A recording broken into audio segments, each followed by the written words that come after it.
What I'm about to say may sound crazy, but if you really sit back and analyze it, it makes a lot of sense.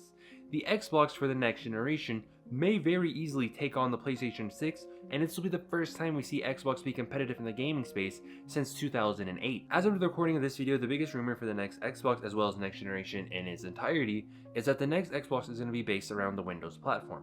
It's not going to be you running the Xbox UI, it'll probably have a modified version like the one that's showing up on the Rogue Li later this year, but as far as being a traditional Xbox that we've known for the last 25 years, that's not happening. So with that brings Steam support, it brings Epic Games support, and more importantly, it brings emulation. So long as Xbox does this correctly and it has a physical disk drive, you may recall, 10 years ago when I was streaming Jak and Daxter all the time, I was streaming it through PCSX2 by putting the actual disc inside my PC.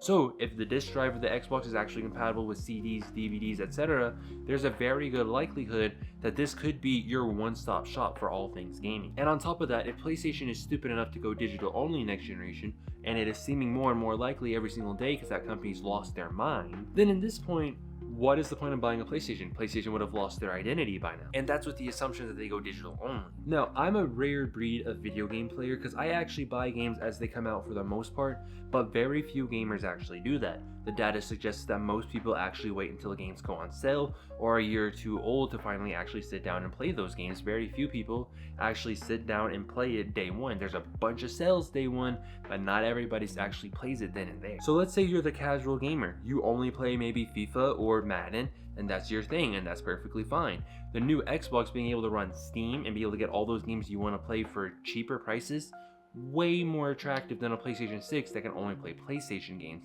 especially with the way the PlayStation 5 is locked down and is just uncustomizable, ugly, bland, boring, generic console basically with very little to show for in the game department.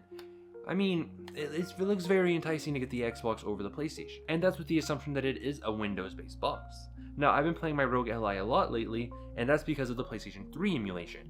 PlayStation, for whatever reason, refuses to make a PlayStation 3 emulator. However, if Xbox has the, that Windows running on it, it's already got one of the greatest emulators of all time with RBCS3 right there ready to go. So at this point, the Xbox is going to be playing more PlayStation games than the PlayStation itself can. And plus, PlayStation as it currently stands does not believe in backwards compatibility.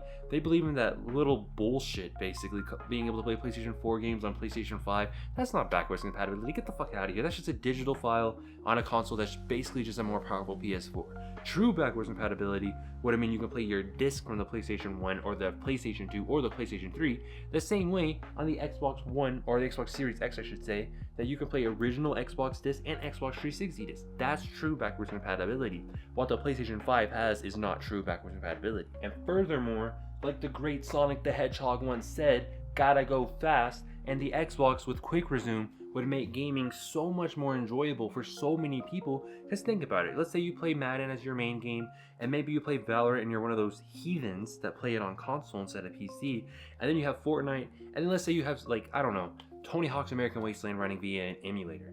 You could have all those four right there, quick resume, jumping back and forth. You're playing 5-stack comp on Valorant with your friends, you just need like a 6-minute queue.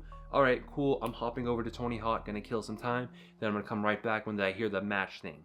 And it's just the way to go. And as I've stated before, modern gamers, most of us, we are the older generation now, whether you want to admit it or not. If you are 25 years or older, you are the older generation of gamer now. The new generation, they don't care about any of this. They care about Fortnite, they care about Call of Duty, they care about Valorant, and those games all have their separate friend lists, so they don't give a shit about, PlayStation fans, Xbox friends. They don't care about that. They're just gonna go wherever's more convenient for them, wherever's cheaper. And granted, yeah, most of them are going to go to PC anyways at some point, but having the Xbox be able to be basically your entry gate to PC, that's going to be a very major thing for those kids. I have a cousin, he's 5 years old, just started school, and for Christmas this year, we're all talking about getting him a Rogue Li, because it'll be the easiest way for him to play all these games in a safe environment, and it's going to be, tight and compact, play it like a Game Boy, hook it to a TV, play it like a console. This is the future of gaming. It's not going to be consoles, it's going to be PC-based consoles, PC-based handhelds, or Android-based handhelds. That's basically the future of gaming. And with Windows being the new major platform for Xbox, if these rumors are true, then that just kind of pushes it that much quicker. So in conclusion, I don't think the Xbox is going to actually outsell the PlayStation 6, but what I do think is that the Xbox is going to give it a run for its money. True competition, finally. And if it's running Windows OS on it, you already know the ability to pay for online, it's gone. They're done with that come next gen. And that's going to be, a very big hit for PlayStation, because PlayStation has built their console around paying for online. They have built their entire business model around paying for online. If they lost that PlayStation Plus subscription money, they're losing easily 30% of their revenue from the PlayStation console. And the current leadership at PlayStation, with Herman Hulst and everybody else, they're not interested in adapting to market relations. They are just doing whatever they want, really. They don't care that, live services are dead all among the world. They're going to still push that. If, gaming goes free again on Xbox, PlayStation's not going to get rid of PlayStation Plus requirements. You already know that. It's ludicrous, really. And then, of course, when we think about it in terms of like actual first party games, Xbox is still not going to come anywhere near touching PlayStation.